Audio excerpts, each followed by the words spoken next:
Salut à tous, autant vous le dire tout de suite, le rallye de Monte-Carlo s'est très probablement joué aujourd'hui entre Gap et Monte-Carlo à l'occasion de cette deuxième étape longue de 5 épreuves chronométrées, puisque ce soir, Tommy Mäkinen est en tête du rallye de Monte-Carlo avec 1 minute et 46 secondes d'avance sur Gilles Panizzi. En revanche, ce qui est important, c'est qu'il s'est passé véritablement plein de choses aujourd'hui. Il y a eu plein de rebondissements.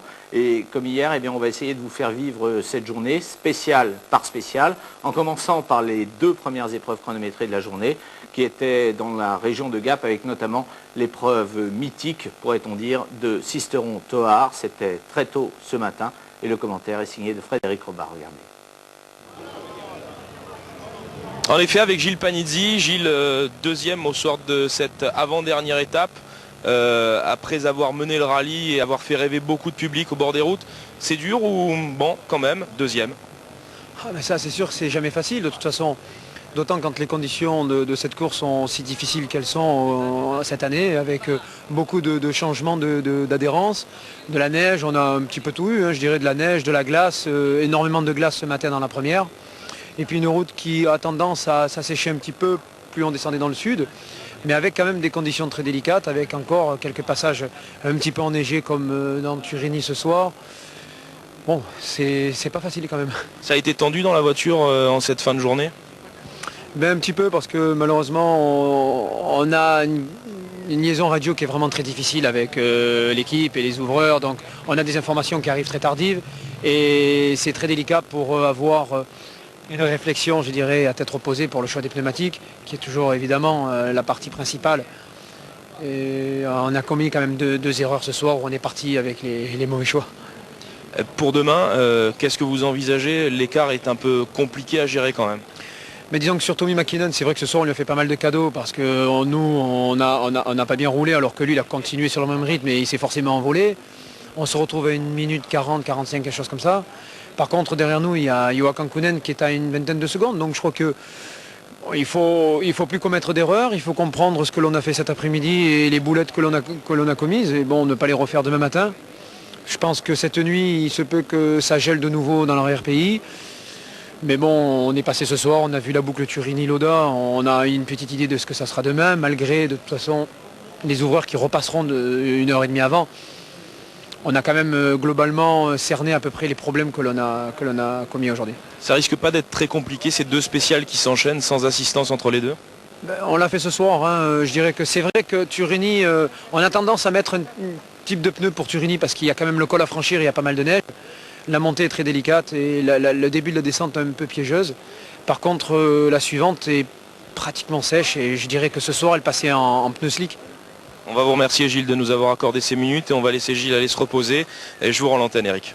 Oui, ok Fred, ce sont les aléas du direct puisque les voitures sont arrivées au podium de Monte-Carlo ici il y a seulement quelques minutes et effectivement Frédéric Robart, vous l'avez vu, se trouvait en compagnie de Gilles Panizzi.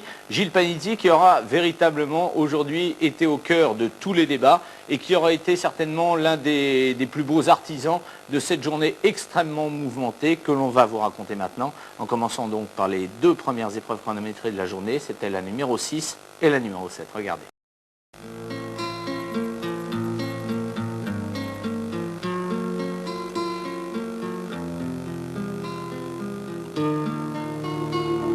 La première spéciale du jour, la 6e du rallye, confirme les tendances de la veille.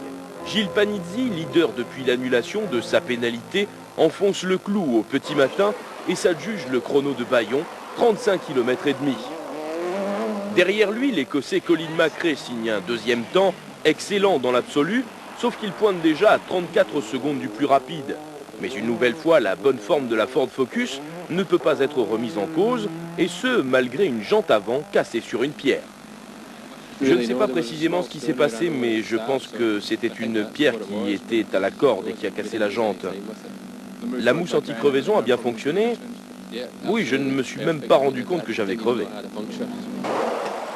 Tommy Mäkinen, lui, a choisi la prudence et il le paye au prix fort puisqu'il concède à Panizzi près de 50 secondes et glisse un peu plus loin au classement général. Sur une spéciale piégeuse, le Finlandais aura sûrement préféré économiser ses freins qui lui posent problème depuis le début du rallye. Joachim Kühnen, 3e hier soir du classement général semble vouloir se contenter de cette position puisqu'il est en retrait à 57 secondes et 1 dixième du plus rapide, un écart causé en partie par un mauvais choix de pneus. Même cause, même punition du côté de Didier Auriol qui figure à présent à 4 minutes 38 secondes de la tête de course. Didier est sous la menace du jeune Finlandais Harry Rovanperä, 7e temps dans cette spéciale de Bayon et très impressionnant d'efficacité. Il parvient même à suivre le rythme de François Delcourt, pourtant une référence sur ce type de terrain. On le sait, le père Frentard aime déjouer les pièges semés sur sa route par la météo. Là, il signe le 6e temps en laissant tout de même derrière lui 2 des Subaru officiels et non des moindres. Puisque Richard Burns perd 11 secondes sur la Ford Escort sans connaître le moindre problème. Quant à Piero Liatti, jante avant gauche cassée, victime de gros problèmes de frein, il doit se contenter du 9e temps à 1 minute 22 secondes. Il devance Simon Jean-Joseph à 1 minute 45 du leader et Bruno Thierry 11e à 1,56 de Panizzi.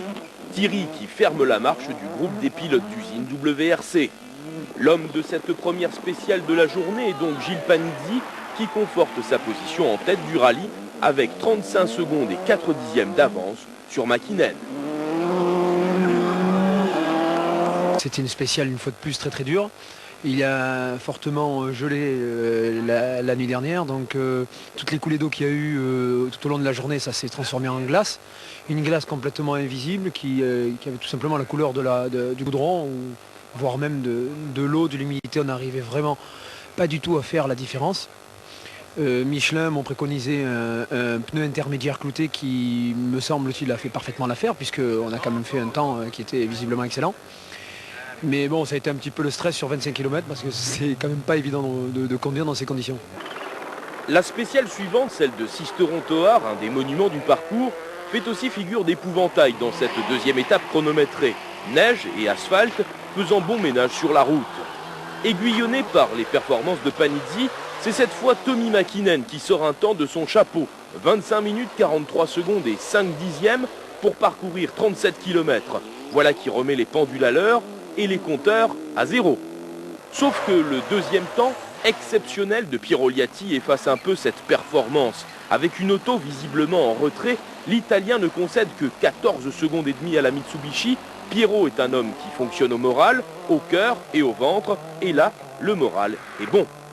Celui de Didier Auriol s'améliore également avec le 3e temps absolu malgré une erreur de pneumatique à un peu moins de 22 secondes de la référence.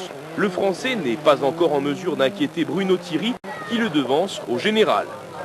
Derrière Auriol, Kankkunen fait la preuve d'une belle régularité, une nouvelle fois 4e temps absolu, certes, mais de moins en moins confortablement installé sur le podium virtuel, car Piero Liatti n'a plus que 16 secondes de retard sur le Finlandais. Derrière Kankkunen, le groupe des pilotes Peugeot pointe en à peine 1 seconde. François Delcourt d'abord, en 26 minutes 12 secondes et 6 dixièmes, à la 5e place dans la hiérarchie de cette spéciale. Gilles Panizzi ensuite, parti en pneu clou, ce qui a causé une grosse perte de temps sur le sec. Gilles est à 1 seconde de la Ford Escort de son équipier, mais lâche surtout d'un seul coup 30 secondes à Tommi Mäkinen. Il garde la position de leader, mais son avance est réduite à 5 secondes 02. Derrière Gilles, Bruno Thierry est 7e à 36 secondes 4 du meilleur temps. 4 dixièmes de seconde seulement devant la Ford de Colin McRae. L'Écossais ne devance Harry Rovanperä que d'1 seconde 4 dixièmes, ce qui tendrait à confirmer la bonne santé des Seat Cordoba WRC. Le deuxième temps de Liatti et ses performances personnelles depuis le début du rallye ayant déjà convaincu beaucoup d'observateurs.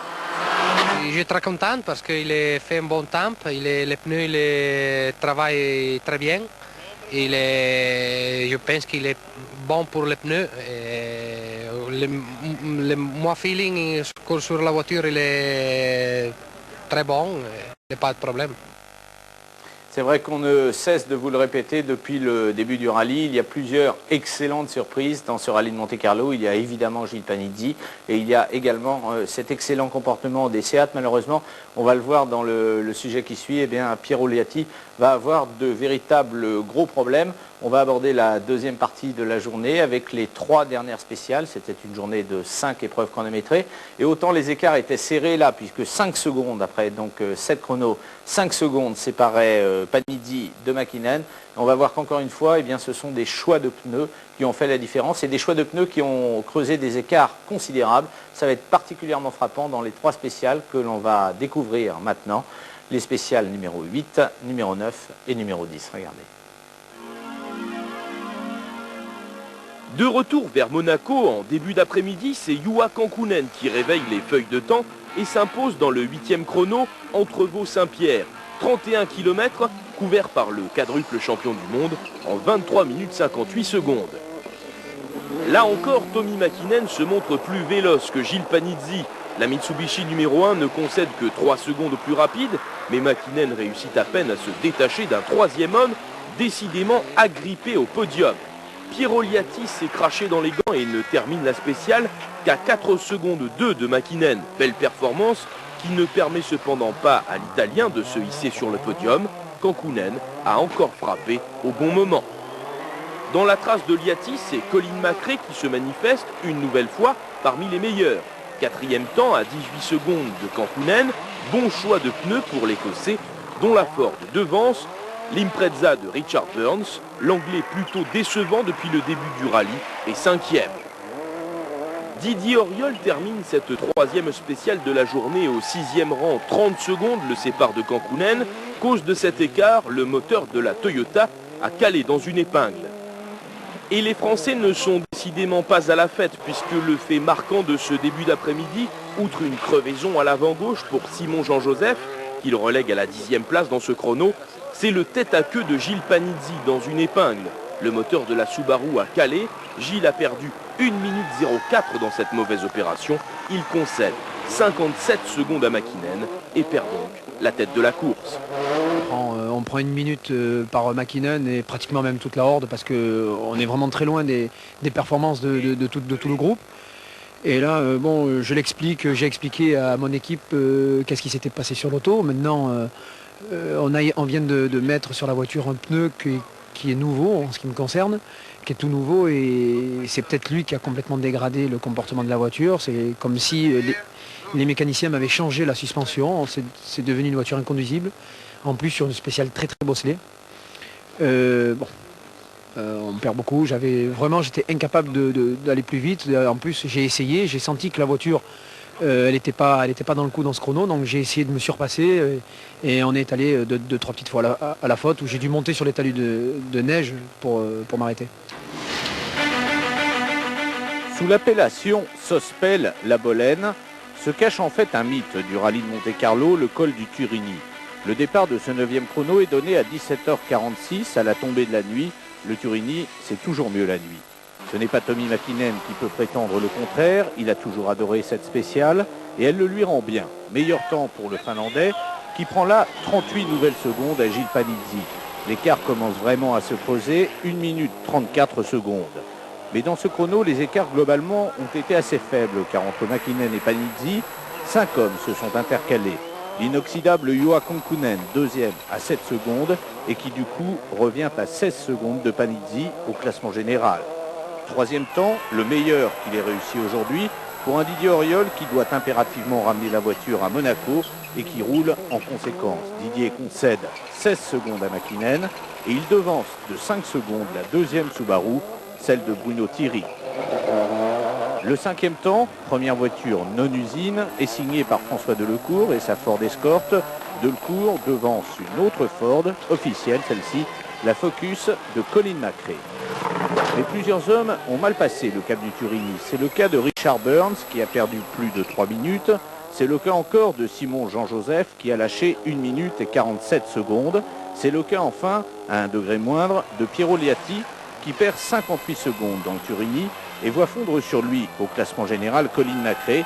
6 secondes seulement séparent maintenant le 4e Liatti du 5e McRae. Le port de Monaco n'est plus très loin. On va le rejoindre en passant par le 10e et dernier chrono du jour, l'Antosque-Lucéram, une des épreuves spéciales les plus courtes du rallye, 21 km seulement.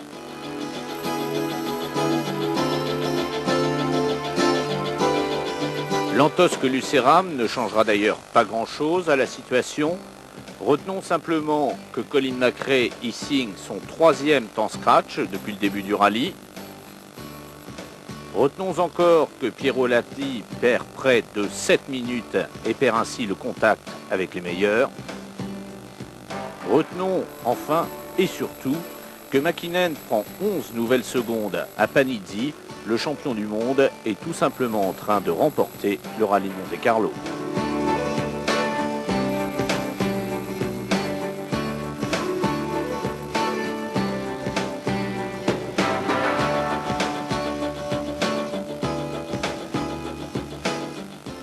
Alors vous aurez compris qu'on a un petit peu travaillé dans l'urgence ce soir puisque cette étape s'est terminée très tard, il y a quelques minutes seulement sur le port de Monaco.